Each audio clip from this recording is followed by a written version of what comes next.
YTN 뉴스 FM 슬기로운 라디오 생활. 안녕하세요. 아나운서 최영진입니다. 어제가 바로 입양의 날이었습니다. 보살핌이 필요한 아동들이 따뜻한 가정으로 입양될 수 있도록 입양 문화를 정착시키고자 지정이 됐는데요. 자, 그런데 우리 사회는 어떨까요? 입양의 날을 하루 앞둔 지난 10일, 2살배기 입양 아동이 양부모의 학대로 의식불명 상태에 빠지는 비극적인 사건이 벌어졌습니다. 이 배경에는 입양기관의 허술한 사후관리가 있었던 것으로 드러나는데요. 우리 사회가 조금 더 관심을 가지고 또 제도를 보완해야겠습니다. 자, 이런 가운데 양부는 결국 구속이 됐는데요. 뒤늦게 아이에게 미안하다며 사과했습니다. 벌 받으시길 바랍니다. 자, 오늘 1부는 슬기로운 자취생활 시간입니다. 늘어나는 고령인구에 비해서 일자리와 질의 양은 부족하기만 한데요. 해결 방법은 없는지 살펴보도록 하고요. 2부는 자동차 상담 준비되어 있습니다. 최근 전 세계적으로 차량용 반도체가 부족합니다. 자동차 시장에 영향을 주고 있다고 하는데요. 자동차, 차량용 반도체 도대체 뭘까요? 김필수 교수와 풀어보도록 하겠습니다.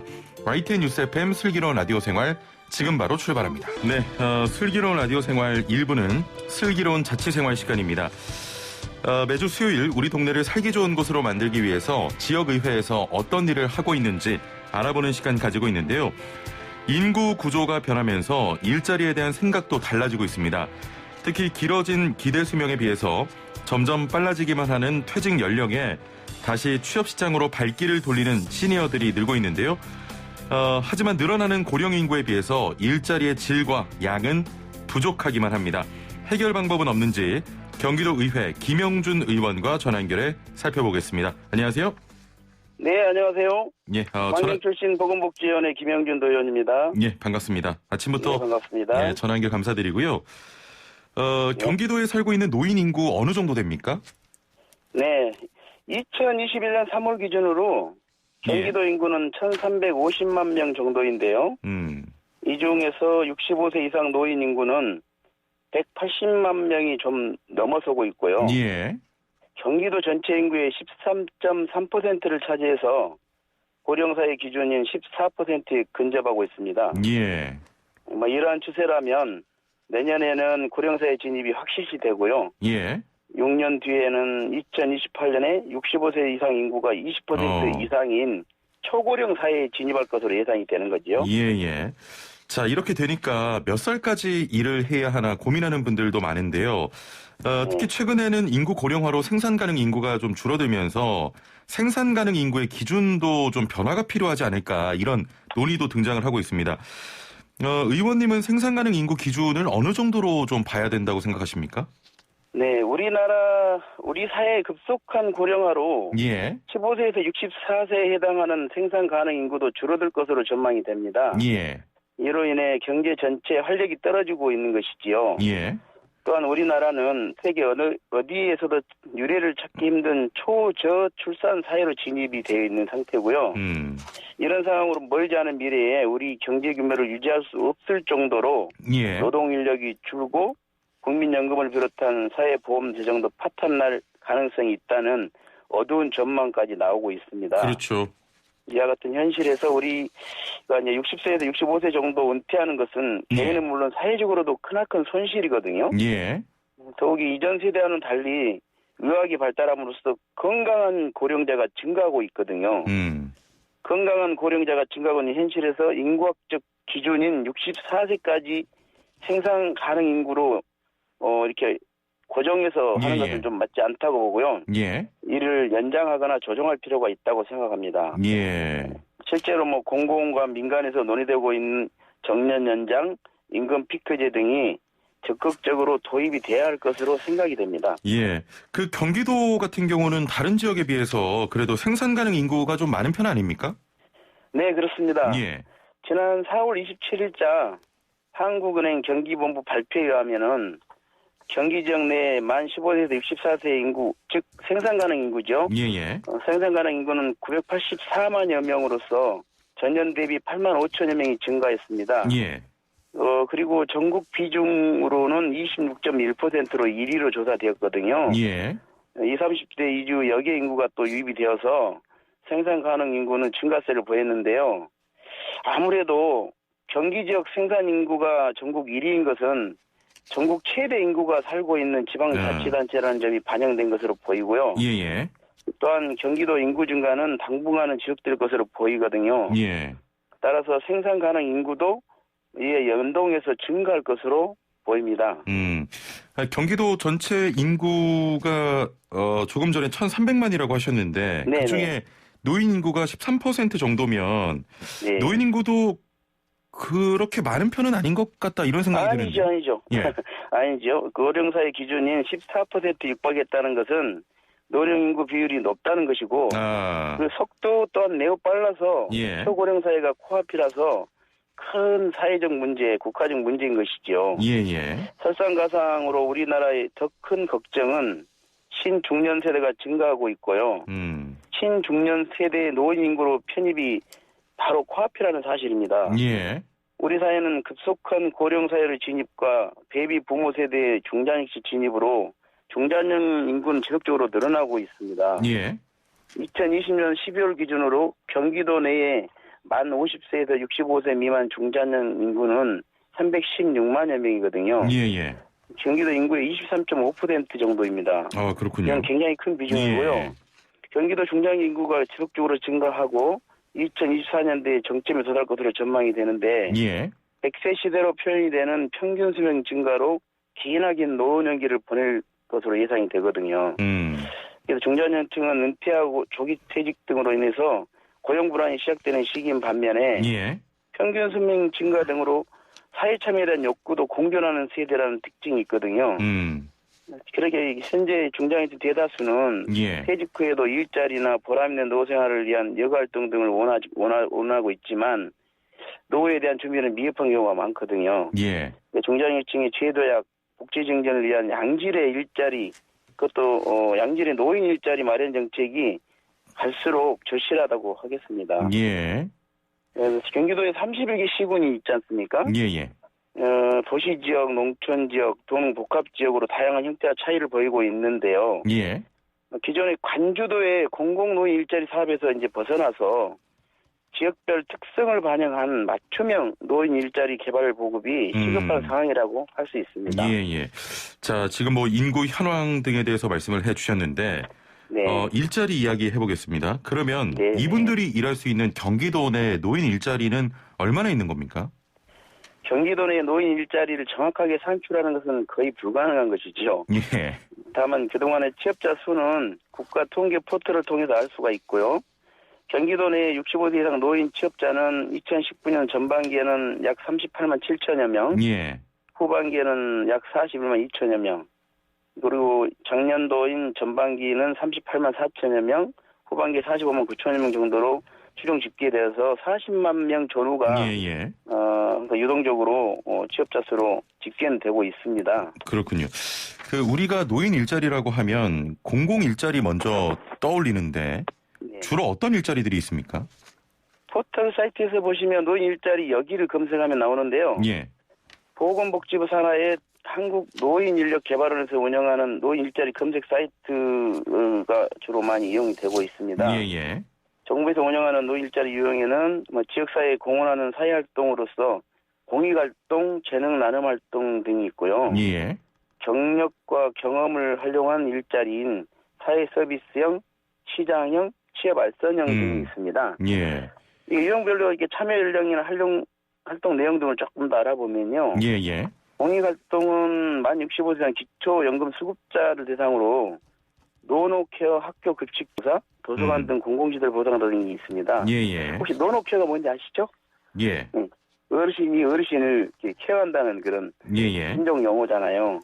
어르신 인구가 많아지다 보니까 이런 용어도 그렇죠. 탄생하게 되는 것이죠. 예. 만 60세 이상 노인들에게 학대 노인 예방 지원, 노인치들 안내 등을 하는 재능 나눔 활동 등도 있고요. 사회 서비스형으로서는 지역사회 돌봄이나 노인 맞춤 돌봄 서비스를 하고 보육시설 업무 지원 같은 것도 하거든요. 예. 이런 65세 이상의 노인들한테 적합한 사회 서비스형도 있고, 취업발전형은 이름 그대로 하시면 되겠고, 시장형은 소규모 매장 등을 이용해서 그 어르신들이 아파트 택배, 지하철 택배, 또 식품 제조 택배 일부, 예. 카페 운영 등에 참여하는 것들이죠. 이상 5가지 유형들을 각각 장애인 가지고 있는 장단점이 다 다르거든요. 예. 그래서 그 공공기관에서 이걸 활용할 때에 상황에 맞게 적절히 운용하면 될 것 같습니다. 예. 자, 뭐 공공 일자리에 대해서 알아봤고 민간 일자리라고 해도 사실 네. 양질의 일자리는 아닌 경우가 많잖아요. 그렇습니다. 예. 제가 제 공약사항에도 있는데요. 예예.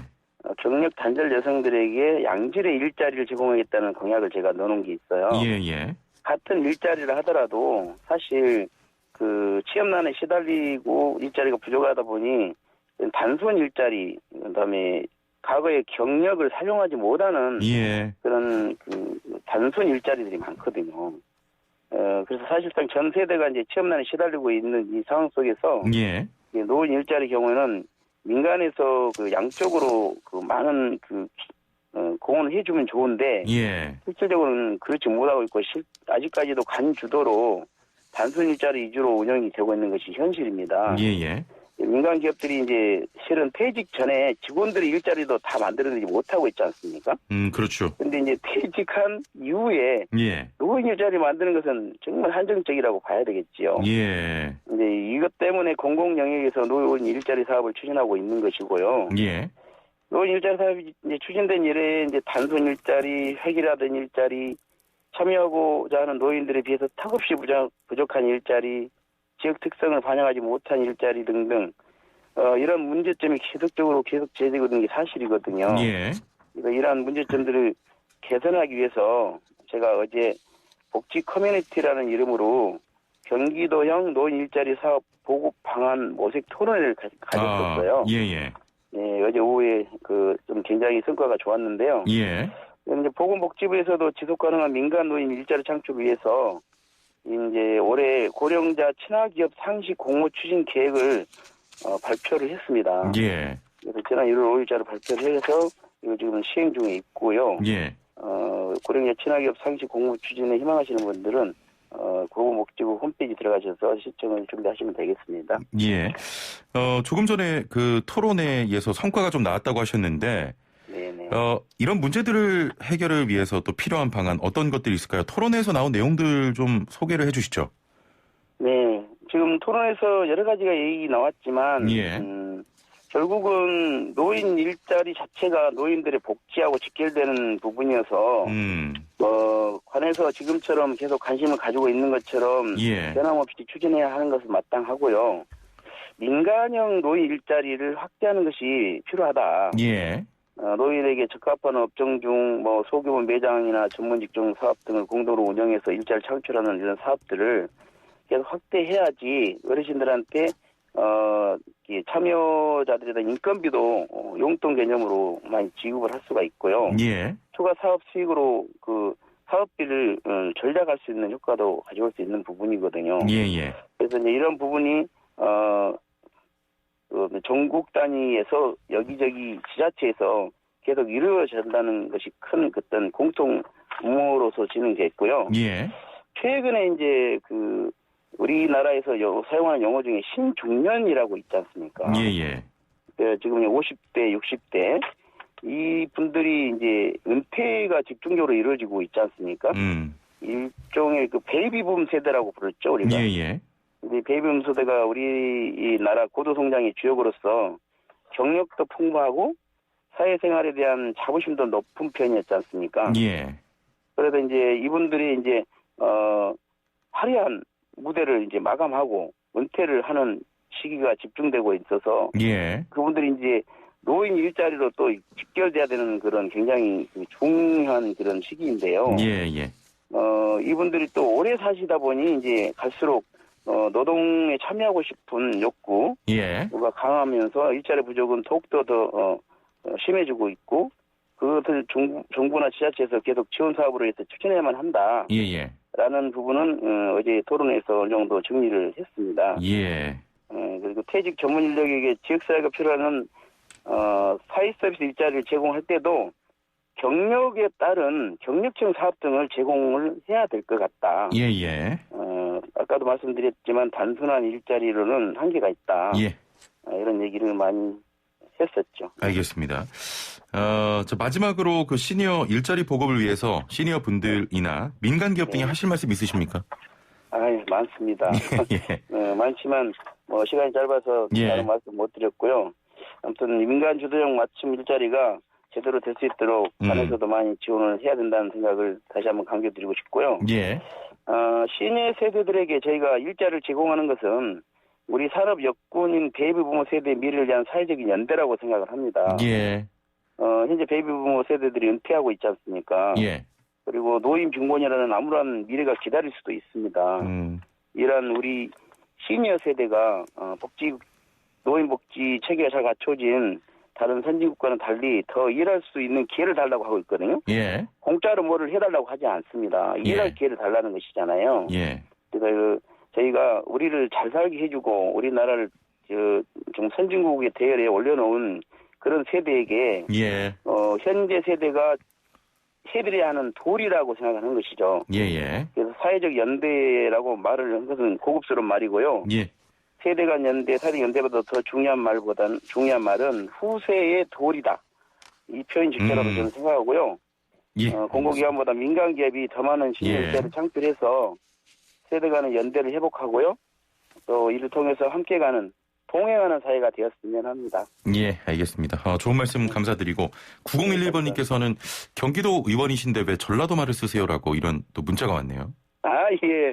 경기도 의원이지만 이제 전라도에서 태어나서 자랐기 때문에 사투리 많이 나오네요.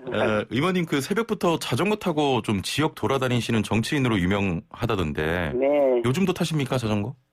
그럼요. 저는 40년 동안 오토바이 자전거를 탔고요. 예. 뭐 해가 뜨면 소리 나는 오토바이 타고요. 예. 해가 떨어지면 소리 안 나는 자전거를 많이 탑니다. 아유, 대단하십니다. 두 바퀴라고 그러네요. 예. 앞으로 그 고령 일자리를 위해서 또 열심히 뛰어주시길 바라겠습니다. 오늘 말씀 감사합니다. 네, 감사합니다. 네, 지금까지 경기도 의회 김영준 의원이었습니다. 네, 본격 문자창 CPR 프로젝트 슬라생 오늘의 상식 퀴즈. 당신은 오늘 어제보다 더 똑똑해집니다. 퀴즈 듣고 정답하시는 분은 단문 50원, 장문 100원의 유료 문자 샵 0945번, 우물정 0945번으로 정답 보내주시면 되고요. 정답 맞추신 분들 중에 추첨을 통해서 상품도 보내드리고 있으니까요. 퀴즈 잘 듣고 맞춰주시면 됩니다. 스승의 은혜는 하늘 같아서 5월 15일은 스승의 날입니다. 1963년 충남 지역 청소년 적십자 단원들이 은사의 날을 정하고 사은 행사를 연 것이 시초로 알려져 있는데요. 처음 스승의 날은 5월 15일이 아니었다고 하네요. 1965년부터 은사의 날을 스승의 날로 변경하고 날짜도 5월 15일로 바꿨다고 합니다. 자, 그럼 문제 나갑니다. 스승의 날이 5월 15일로 정해진 이유는 무엇일까요? 1번 전국 선생님들의 투표로 결정, 2번 세종대왕의 탄신일과 같은 날, 3번 I love school 사이트 개설일, 4번 최형진 생일. 자, 오늘 문제가 너무 어려운 것 같아서 힌트를 준비했습니다. 저 밖에 준비가 됐나요? 힌트입니다.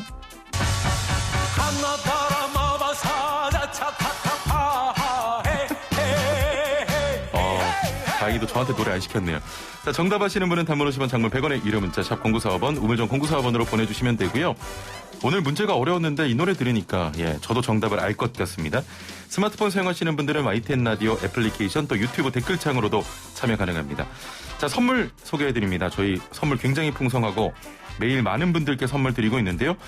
정직한 건강식품 전문점 백사라이프에서 활력소 치명 청심단 3천 선물 세트와 로얄 아르간 커넬 오일 선물 세트, 영화 드라마 예능 다큐멘터리 애니메이션을 무제한 감상할 수 있는 왓챠에서 프리미엄 1개월 이용권, 요리하는 천하장사 박강덕의 감칠맛 나는 국물 해물디포리 다시팩, 88년 전통의 이탈리아 명품 커피 릴리커피에서 프리미엄 스틱 원두커피 세트, 해썹 인증받은 7분 밀키트 1000명 시식평가단이 만든 은큼 떡볶이에서 떡볶이 키트 3팩, 착한 세제를 만드는 소다스쿨에서 베이킹소다 선물 세트, 익산 함나 베델 목장에서 직접 짠 신선한 원유로 정직하게 만든 목장형 플레인 수제 요거트 착한 요구르트를, 농장에서 직접 재배한 채소를 사용한 맛있는 한 끼 마곡 테이블에서 2인 식사권을 드립니다. 많은 참여 부탁드립니다.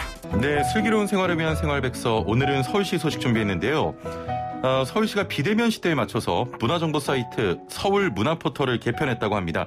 자세한 내용 서울시 문화정책과 김수현 미래유산팀장 연결해 들어보겠습니다. 팀장님 나와 계시죠? 네, 안녕하세요. 서울시 미래유산팀장 김수현입니다. 예. 공연이나 축제 같은 문화 행사에 관심 있으신 분들은 잘 아시겠지만 또 모르시는 분들을 위해서 서울 문화포털에 대해 설명을 좀 해주시죠.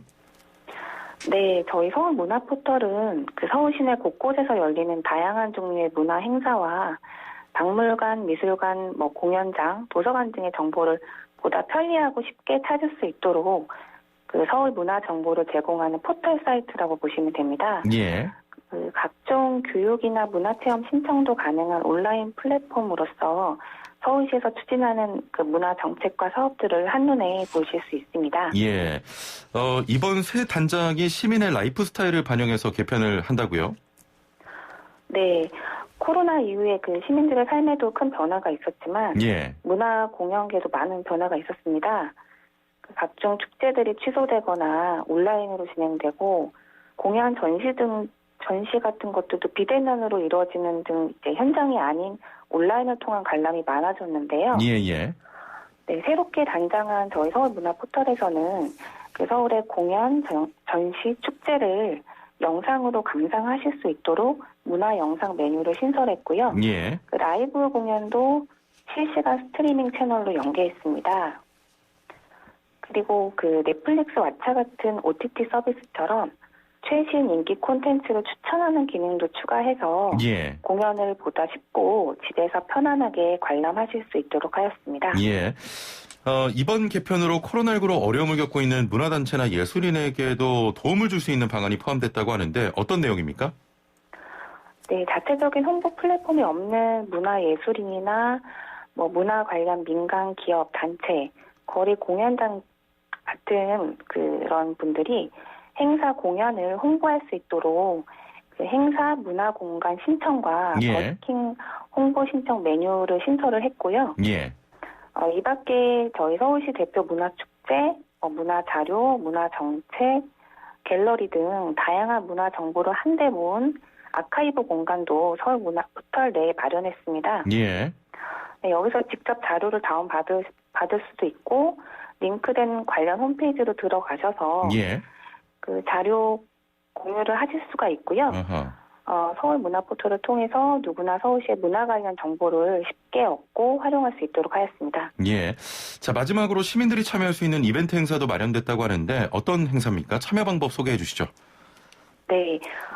이번 서울 문화 포털 개편을 기념해서 다음 주 수요일까지 이벤트를 진행하는데요. 예. 서울 문화 포털 홈페이지 내에 이벤트 이미지를 캡처해서 본인 계정 SNS에 공유하고 예. 이벤트에서 지정한 페이지에 SNS 게시물을 등록하시면 추첨을 통해서 200분에게 커피 쿠폰을 드릴 예정입니다. 예. 네, 서울시에서 진행하는 다양한 문화 공연 행사 등에 시민 여러분의 많은 관심 부탁드리고요. 예. 이번 개편 이벤트에도 꼭 참여하여 주시기 바랍니다. 예, 저도 이거 참여하면 커피 마실 수 있습니까? 네, 당첨되시면. 예, 알겠습니다. 오늘 말씀 여기까지 듣겠습니다. 감사합니다. 네, 감사합니다. 네, 지금까지 서울시 문화정책과 김수현 미래유산팀장과 함께했습니다. 네, 4256번님께서는 와 어제보다 오늘 진짜 더 똑똑해졌네요 하셨는데 저희 상식 퀴즈만 잘 들어도 똑똑해집니다. 0606번님 슬라생 매일 청취하니까 상식이 부쩍부쩍 늘어납니다. 응원합니다 하셨고 8745번님 슬라생은 최영진 아나운서에게 아부 떨지 않으면 선물 당첨이 안 되는 것 같아요 라고 하셨는데 아닙니다. 예, 우리 PD에게 아부 떨어도 당첨이 됩니다라면서 본인 칭찬해달라고 저에게 이런 또 부탁까지 하네요. 예, 저희 이은지 PD 칭찬해줘도 선물 나가고요. 제 의사대로 되는 게 하나도 없다는 점. 예를 들면 이분 선물 드리죠. MC 직권으로 제가 이런 멘트 많이 하는데 그게 다 이은지 PD가 시킨 겁니다. 예. 저는 아바타입니다. 자, 1부 여기서 마치고요. 2부는 자동차 상담 준비되어 있습니다. 57분 날씨와 교통정보 듣고 11시 정각 2부에서 뵙죠. 슬기로운 라디오 생활 2부 생활에 도움이 되는 숫자 뉴스로 시작합니다. 먼저 첫 번째 숫자는 31입니다. 이스라엘군과 팔레스타인 가자지구 무장정파 하마스의 무력 충돌이 이틀째를 맞았습니다. 현재까지 관측된 양측 사망자는 31명인데요. 이 무력 충돌은 이슬람의 3대 성지 중 하나인 아라크사 사원 내에서 벌어진 팔레스타인 시위대와 이스라엘 경찰의 충돌이 계기가 돼 벌어진 사태입니다. 외신에 따르면 11일 새벽부터 팔레스타인 가자 지구에서는 이스라엘 남부 지역을 겨냥한 로켓포 사격이 산발적으로 이어졌으며 이스라엘도 전투기 등을 동원해 보복 공습을 이어갔습니다. 전쟁 없는 평화가 그곳에도 있길 바라보고요. 한편 오늘 오후에는 한국과 이스라엘의 FTA가 체결될 예정입니다.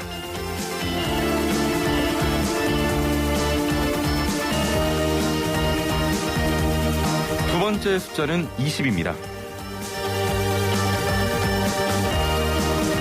최근 평택항에서 화물 컨테이너 적재 작업을 하던 고 이선호 씨가 참사를 당한 지 오늘로 20일째입니다. 가족과 친구들은 업체 사과와 정부 대책이 마련될 때까지 장례식장을 지키는 중인데요. 여당이 평택항에서 오늘 현장 최고위원회를 열고 평택항 산재 현장 점검한다고 합니다. 기시감이 들지 않으십니까? 2016년 스크린도어를 수리하던 20살 구이역 김군, 2018년 발전소 컨베이어 벨트에서 석탄을 치우다 숨진 24살 고 김용균 씨, 그리고 평택항 23살 청년 이선호 씨까지 20대 비정규직, 위험에 외주화는 진통 끝에 중대재해특별법이 통과된 이후에도 사라지지 않았습니다. 대체 어떤 대책이 더 필요할까요? 하루빨리 선호 씨가 편히 쉬길 바랍니다.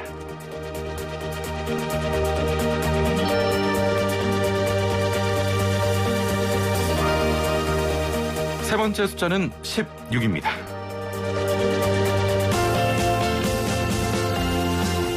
변이 확산세가 심각한 인도에서 귀국한 교민 500여 명을 검사한 결과 16명이 확진됐고 이 가운데 1명이 변이 감염자로 확인됐습니다.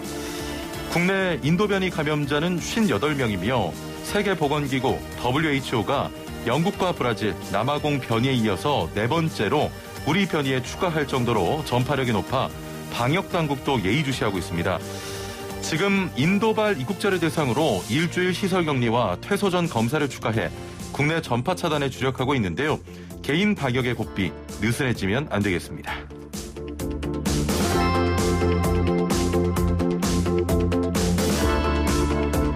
네, 마지막 숫자는 27입니다. 오늘도 초여름 날씨가 계속될 예정입니다. 서울 낮 기온 27도까지 올라가며 어제보다 조금 더 덥겠는데요. 때이른 더위는 일요일부터 월요일 사이 전국에 비가 내리면서 차차 누그러질 전망입니다. 오늘 전국 하늘은 맑겠고 미세먼지 걱정 없이 공기도 깨끗하겠습니다. 조금 이른 더위지만 깨끗하고 푸른 하늘을 즐기시기에 딱 좋은 날씨. 그래서 슬기로운 라디오 생활 듣기에 더 없이 딱 좋은 날씨가 아닌가 싶습니다. 지금까지 생활에 도움이 되는 숫자 뉴스였습니다. 지금 문자들 많이 들어오고 있는데요. 아까 이은지 PD가 선물 좀 직권으로 준다 이렇게 말씀드렸는데 바로 4306번님께서 PD계의 여신이라던 이은지 PD님 여기 계셨군요라고 하시면서 정답을 보내주셨는데요. 이분은 제 직권으로 선물 드리지 않겠습니다. 자, 이어서 자동차 상담으로 돌아올게요. 네, 이어서 자동차 상담 시간입니다. 최근 전 세계적인 차량용 반도체 부족으로 미국 등에서는 신차는 물론 중고차 가격까지 영향을 주고 있는데요. 국내 자동차 시장에도 영향이 있을 것이란 전망입니다. 자, 차량용 반도체 도대체 뭐길래 이 차값을 흔드는 건지 자세히 살펴보도록 하죠. 오늘 주제 이외에도 자동차와 관련해서 궁금한 점 또 고민 있으신 분들 단문 50원 장문 100원의 유료 문자 샵 0945번으로 보내주시면 되고요. YTN 라디오 유튜브와 애플리케이션 댓글창도 활짝 열려 있습니다. 자, 그럼 함께 말씀 나눌 분 모셔보죠. 김필수 대림대 자동차과 교수 나오셨습니다. 교수님 안녕하세요. 네, 안녕하세요. 예, 자, 오늘도 역시 피해갈 수 없는 퀴즈입니다. 예, 잘 듣고 우리 교수님께서도 힌트를 좀 부탁드립니다. 자, 5월 15일은 스승의 날인데요. 1963년 충남 지역 청소년 적십자 단원들이 은사의 날을 정하고 사은 행사를 연 것이 시초로 알려져 있습니다. 처음 스승의 날은 5월 15일이 아니었다고 하는데요. 1965년부터 은사의 날을 스승의 날로 변경하고 날짜도 5월 15일로 바꿨다고 합니다. 자, 그럼 문제 나갑니다. 스승의 날이 5월 15일로 정해진 이유는 무엇일까요? 1번 전국 선생님들의 투표로 결정, 2번 세종대왕의 탄신일과 같은 날, 3번 아이러브스쿨 사이트 개설일, 4번 최형진 생일. 예, 단문 50원, 장문 100원의 유료 문자 샵 0945번, 또 애플리케이션 유튜브 댓글창으로도 참여 가능하고요. 혹시 저희가 준비한 힌트 한 번 더 들려주실 수가 있나요? 예. 좀 빨리빨리 준비를 해주시죠, 이은지 PD님. 네, 힌트입니다. 오늘 정답의 힌트고요. 됐습니다. 자, 교수님. 네. 예, 혹시 뭐 힌트가 좀 가능하시겠습니까? 가나다라 마바사 나오니까 한글하고 관계된 거 아닙니까? 끝입니까? 아니면 최영진 그 생일 아닌가? 애청자분들을 혼돈에 빠뜨리는 그런 힌트는 제 생일은 참고로 9월입니다. 예. 자, 교수님 어떤 좀 반응이라도, 예. 관심이 없어 보입니다, 많은 분들이. 자, 교수님 오늘 네. 또 자동차의 날이라고 들었어요.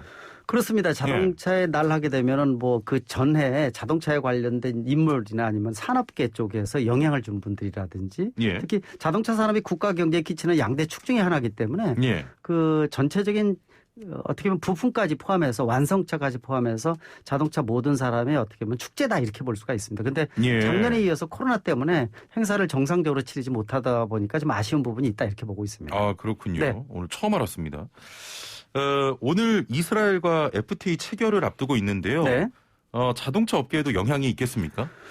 있습니다. 당연히 FTA라는 것 자체가 물론 이제 한중 FTA 같은 경우에는 자동차 분야나 농산물이 빠져 있어서 좀 아쉬운 부분이 있었어요. 예, 예. 서로가 민감한 부분들을 하나씩 큰 거를 뺀 거거든요. 그렇죠. 예. 아직도 진전이 안 되고 있는데 이번에 이스라엘과 하는 FTA는 자동차가 다 포함되어 있습니다. 예. 이미 이스라엘 시장은 우리 대한민국 자동차 완성차가 1위로 판매되고 있는 지역이고요. 예. 자동차 부품도 4위일 정도니까 이미 주도권을 잡고 있다. 그런데 FTA를 통해서 바로 관세가 철폐되기 때문에 또 활력소가 된다고 보고 있어요. 예를 들어서 국내에서 프리미엄 차 같은 경우는 100% 국내에서 만들어서 해외에다 수출을 하고 있거든요. 예. 아마 이런 프리미엄 시장까지 진출할 수 있는 새로운 길이기 때문에 완벽한 1위 구축이 더 가능하다. 그리고 중동 지역의 다른 지역에도 확대될 수 있는 어떤 좋은 기반이 되지 않느냐라는 점에서 중요한 의미를 가지고 있다고 볼 수가 있습니다. 예. 오늘 아침에 뉴스를 보니까 네. 그 바이든 행정부가 또 삼성전자를 그 한미 정상회담 전에 소환을 해서 네. 반도체 좀 더 잘 만들고 좀 투자 좀 해라 이런 얘기를 할 것으로 보인다 이런 네. 뉴스가 떴는데 네. 지금 이런 반도체 상황도 자동차 시장에 영향을 미칩니까? 당연하다고 보고 있습니다. 예. 이미 이번에 이제 바이든 대통령이 모으는 것도 반도체 서밋이라고 보통 얘기를 해주고 있거든요. 예, 다시 예. 말하면 뭐냐면은 반도체 관련 자동차 관련 이 CEO들을 다 모아서 지난번에 이어서 이번에 두 번째인데 그렇죠. 국내에서도 삼성전자가 초청을 좀 받았거든요. 예. 이게 상당히 중요한 의미를 갖고 있는 게 작년 12월부터 차량용 반도체 부족 현상이 생기면서 예. 이미 내연기관차 같은 경우에는 100여 개의 차량용 반도체가 이미 들어가고 있고요. 예, 예. 전기차 같은 건 200개에서 300개가 들어갑니다. 훨씬 더 많이 들어가거든요. 그렇군요. 근데 이 차량용 반도체가 굉장히 중요한 역할을 하는데 하나만 없어도 차가 정상적으로 생산을 하지 못해요. 예, 예. 그러다 보니까 작년 12월부터 이 글로벌 자동차 제작사는 이 반도체 부족 현상으로 차량 생산을 정상적으로 못하는 공장이 많이 발생을 하기 시작을 했고요. 예, 예. 국내에는 그래도 4개월, 5개월 정도 미리 준비를 해서 좀 더 버틸 수 있는 여력은 있었는데요. 예. 지금 벌써 5월 달이니까 여력이 다 떨어졌어요. 아하. 그러다 보니까 국내에서도 반도체가 부족 현상이 생기면서 인기 없는 모델은 좀 줄이고 인기 예. 있는 모델 중심으로 가고 있는데 그래도 가을까지는 아마 부족 현상이 가속화될 것으로 보고 있어서 예. 지금 이 백신 같은 경우에도 서로 공급 수요가 안 맞지 않습니까? 예. 그래서 이 백신하고 똑같이 이 차량용 반도체도 수급 조정을 해야 되니까 좀 산학연과 노력을 통해서 예. 수단 방법 가리지 말고 지금 국내에 공급해야 되는 이런 입장이라고 볼 수가 있습니다. 그 차량용 반도체 생산이 왜 부족한 겁니까?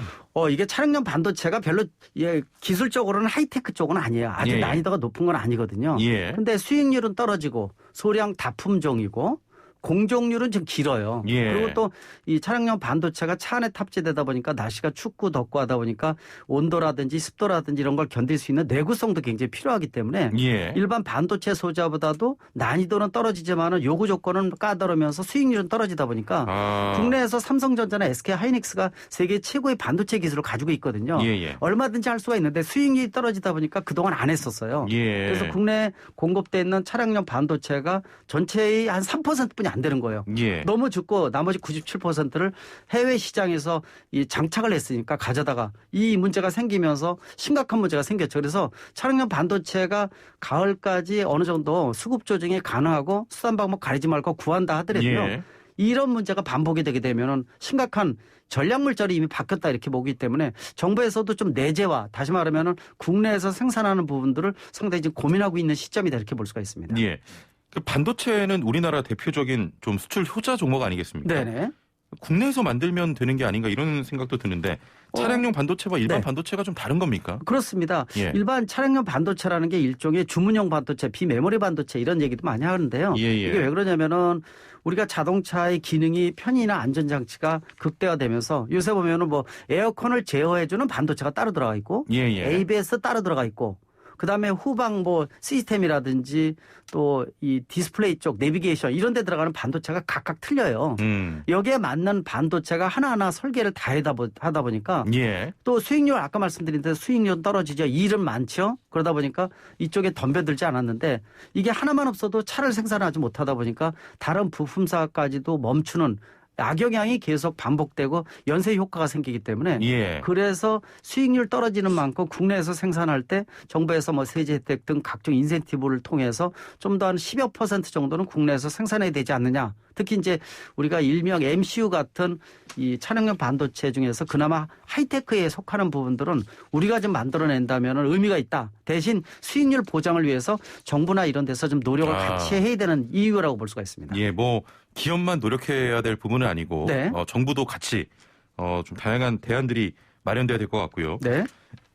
이런 문제 때문에 미국 자동차 시장에서 자동차 가격이 상당히 좀 올랐다면서요? 올라갈 수밖에 없습니다. 예. 말씀드린 대로 내연기관차 100여 개 들어가는데 수요 공급이 맞질 않아서 공급량이 딸리게 되면 결국은 가격이 올라가거든요. 예. 근데 어느 정도 자동차 완성차 업체에서 이 각각의 부품이나 재료가 올라가는 것은 버틸 수가 있지만은 예. 많이 올라가게 되면 못 버틴다는 거거든요. 그렇지 않아도 지금 차량용 반도체 부족뿐만이 아니라 이미 철광석, 다시 말하면은 이 철강에 대한 부분들이 가격이 올라가는 부분들이 생기기 시작을 했기 때문에 이런 여러 가지 영향들을 완성차 업체에서 모두 흡수하기에는 너무 커지고 있다는 겁니다. 예. 그러다 보니까 아까 얘기하신 대로 미국 시장에서 신차 가격이 올라가고 있고요. 또 이게 연쇄 효과가 생기다 보니까 중고차까지도 올라가는 이런 부분들인데 국내에서도 예. 그 조짐이 벌써 발생을 하고 있습니다. 아, 그렇군요. 네. 그렇다면은 사실 미국을 좀 대표하는 어떤 저 브랜드가 캐딜락 아니겠습니까? 네. 캐딜락 뭐 예를 들면 캐딜락인데 수입되는 자동차 가격도 지금 우리나라에서 올랐습니까? 지금 현 시점에서는 나름대로 흡수를 하기 위해서 안 올리는 부분들이 많이 있는데요. 예. 문제는 이제 지금 차가 정상적으로 생산을 못하는 차종들이 많아지고 시작을 했습니다. 예. 예를 들어서 계기판 쪽에 반도체가 없다. 그러면 디지털 계기판을 못 집어넣으니까 예를 들어서 어떤 자동차 제작사는 기존에 지금 새로 나오는 디지털 계기판을 빼버리고 옛날에 바늘로 움직이는 아날로그 계기판을 껴주고 있거든요. 아, 예, 예. 근데 이런 걸 우리가 일명의 이제 마이너스 옵션이라고 얘기를 합니다. 옵션을 빼버리는 거죠. 근데 옵션을 빠지면은 예를 들어서 계기판이 100만 원짜리다 그러면 100만 원을 깎아줘야 되는데 가격은 거의 비슷한 겁니다. 깎아줘야죠. 예, 깎아줘야죠. 예. 근데 이게 이 옵션을 빠졌는데도 가격이 비슷하다는 얘기는 가격이 상대적으로 반대로 올라갔다는 뜻하고 올라갔다. 똑같거든요. 예, 예. 이런 부분들이 나타나기 시작했다는 것은 반도체로 인해서 또 부품의 가격이 올라가면서 이걸 완성차 쪽에 또 소비자한테 전가하는 부분이 아닌가라는 이런 효과가 지금 나타나고 있다고 볼 수가 있죠. 그러면 가격뿐만이 아니고 네. 이 신차 출고 시기에도 좀 변동이 있을 것 같아요. 발생을 합니다. 예. 아까 말씀드린 대로 전기차 같은 경우에는 반도체가 2배, 3배 정도 더 들어가거든요. 예. 국내에서 올해 뭐 전기차 전용 플랫폼을 통해서 나오는 다양한 완성도 좋은 전기차가 여러 개가 나왔는데 아직 제대로 공급 못하고 있는데요. 예. 이 공급 시기가 더 늦춰질 가능성이 높아요. 왜냐하면 말씀드린 대로 반도체가 더 많이 들어가고 예. 또 일반 내연기관차도 마찬가지입니다. 신차가 나오게 되면은 3, 4개월 정도 걸려서 받는 걸로 예정돼 있었는데 이게 6개월 이상으로 늘어난다든지 뭐 이런 부분들이 뭐 본격적으로 많이 등장할 가능성이 있기 때문에 이미 그 효과가 국산차에도 벌써 영향을 받기 시작했다는, 그래서 받는 시기보다 좀 길어질 가능성이 있다고 볼 수가 있습니다. 예, 알겠습니다. 자, 상담으로 바로 좀 이어가 볼까요? 네. 8739번님께서는 이런 또 말씀을 하셨네요. 퀴즈 정답 보내주시면서 김필수 교수님 권한으로 좀 당첨을 부탁드린다고. 어떻게 교수님 권한으로 이분 선물 드릴까요?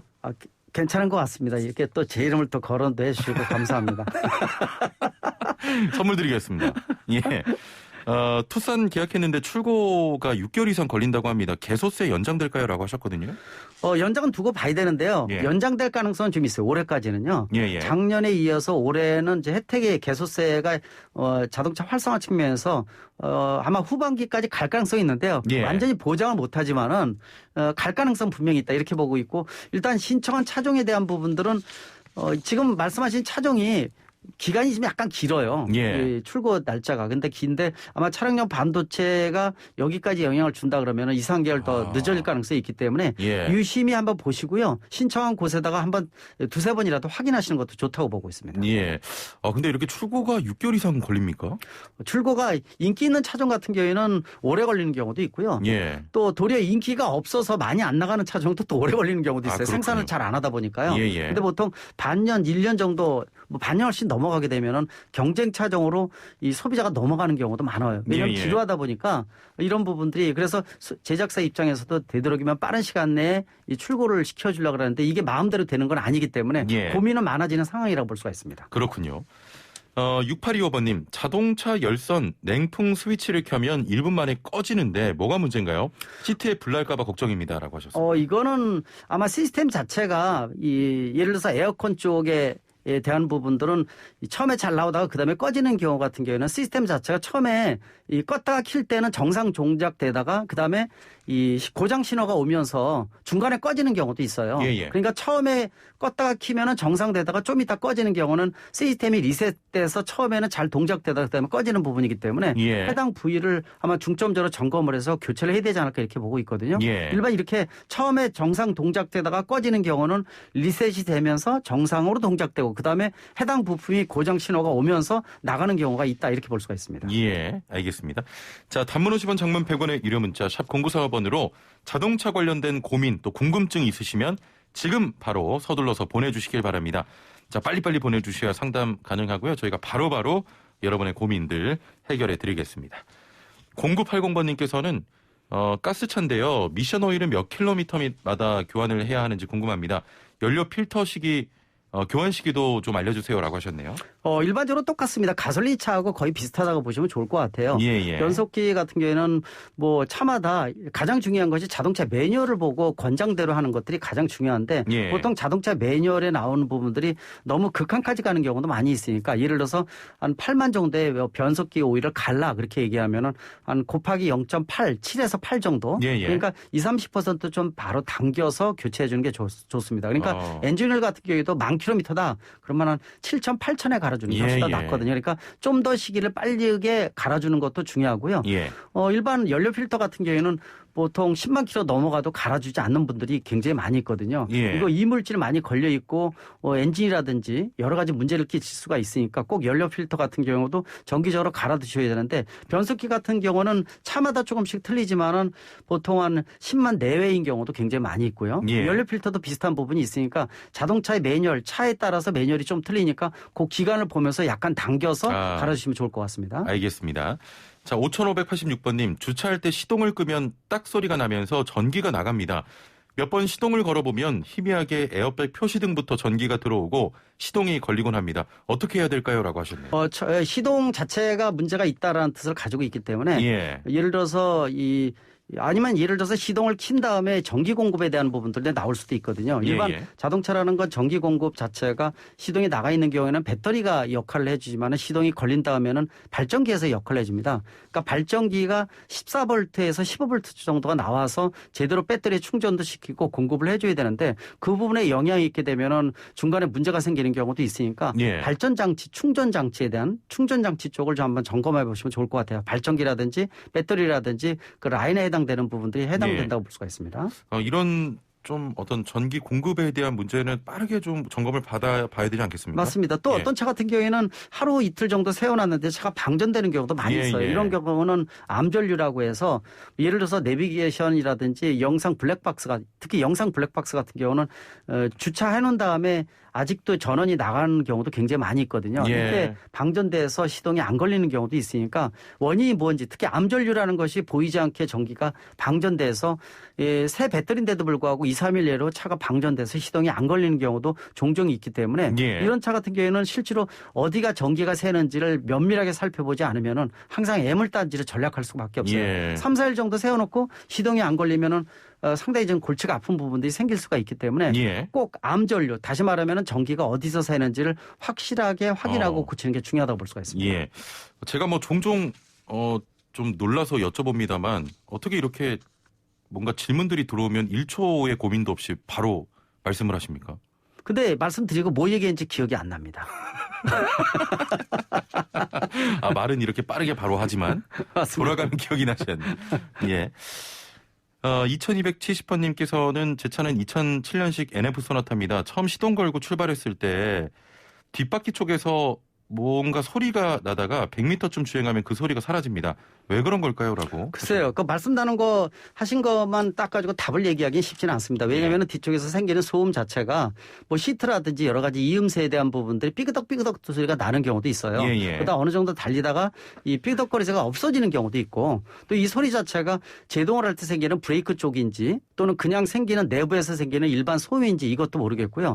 또 달리다가 혹시라도 뒷바퀴 쪽에서 공진 소리가 들리는 경우 있어요. 택시도 그런 경우가 많이 있거든요. 뒷좌석 타게 되면은 양쪽 바퀴가 둥둥둥둥 울리는 소리가 들려요. 근데 이게 떨리는 것보다도 울리는 소리인데 이런 거 같은 경우에는 바퀴 쪽에 붙어 있는 허브 베어링이 나가 있는 경우가 많은데 허브 베어링 같은 경우도 돌아갈 때 이 소음이거든요. 이것도 갈아줘야 되는데 이게 비용이 좀 들어가다 보니까 그냥 안 갈고 달리는 경우도 있어요. 그래서 지금 말씀하신 소음 자체가 안에서 시트라든지 각종 문제 또는 예를 들어서 지지대라든지 이런 부분에 생기는 건지를 한번 확인해 보셔야 될 것 같고 또 말씀하신 소음 자체가 어떤 소음인지를 더 정확히 말씀하시면 더 좋을 것 같습니다. 유튜브로 조세팡님께서는 김필수 교수님 지금 AI 같다고. 인공지능 김필수 교수와 함께하고 있습니다. 5274번님 2017년 8월식 1톤 동고3입니다. 영업용이고 현재 40만 킬로미터 주행 중인데요. 단골 카센터의 권유로 7,000km마다 엔진오일을 교환 중인데 주변에서는 15,000km마다 교환하는 게 적당하다고 합니다. 다행히 아직까지 무고장 운행 중인데 몇 킬로미터 교환이 적당할까요? 라고 하셨거든요. 이분은 7,000km마다 교환했다는 거 굉장히 잘했다고 보고 있어요. 제가 보기에는. 왜냐? 지금까지 40만 뛰면서 고장이 특별히 앞섰던 이유가 엔진 주변으로 고장나는 부분들이 굉장히 많거든요. 근데 이렇게 일찍 갈아주시게 되면은 같은 주행거리에 비슷한 연식의 차인데도 불구하고 연비도 좋고 또 소음이라든지 고장 빈도가 급격히 줄어들 수가 있어요. 그래서 제가 보기에는 15,000으로 늘려주게 되면은 차 상태가 급작스럽게 나빠지지 않을까 이렇게 예상이 되거든요. 40만 정도 되면은 도리어 7,000km 갈아주는 것은 굉장히 저는 좋다고 보고 있어서 아마 이 상태 유지하시면 좋고요. 잘하고 계시네요. 약간 비용 아낀다고 하다가 더 큰 비용이 나갈 수가 있는 거가 지금 40만 정도 되면은 고민해야 될 때고 상당히 차를 관리를 잘해야 될 때니까 이 7,000km 그대로 유지하시면 좋을 것 같습니다. 잘하고 계십니다. 자, 시간 벌써 이렇게 됐군요. 오늘 말씀 여기까지 듣겠습니다. 감사합니다. 네, 고맙습니다. 네, 지금까지 김필수 대림대 자동차과 교수와 함께했습니다. 네, 오늘의 정답은 2번 세종대왕의 탄신일과 같은 날이었고요. 정답 보내신 분들 중에 추첨을 통해서 선물 드리겠습니다. 5558번님 친정아버지가 고등학교 교사셨는데 40년 전에 스승의 날이면 대문에 학생들이 선물꾸러기 들고 줄을 섰더랬습니다. 지금은 안 계신 아버지가 생각나는 아침입니다. 라고 하셨고요. 0004번님 레미콘 기사입니다. 하루 8시간 일하는 내내 YTN 라디오 고정입니다. 유익한 정보 잘 듣고 있습니다. 라고 하셨는데요. 저희는 또 열심히 일하시는 우리 기사님 우대해드립니다. 선물 드리고요. 자, YTN 라디오 고정해 주시길 바랍니다. 1시에 이슈 앤 피플, 또 3시에는 YTN 라디오 생생경제가 방송이 되기 때문에 더 유익한 정보로 여러분을 찾아뵙겠습니다. 오늘 마지막 곡으로 이정현의 반이란 노래가 선곡이 되어 있는데요. 이유를 제가 잘 몰랐는데 이은지 PD가 반도체 오늘 주제로 다뤘으니까 반을 하자고. 예, 이 노래 띄워드리면서 인사드립니다. 내일 뵙죠. 최영진이었습니다. 고맙습니다.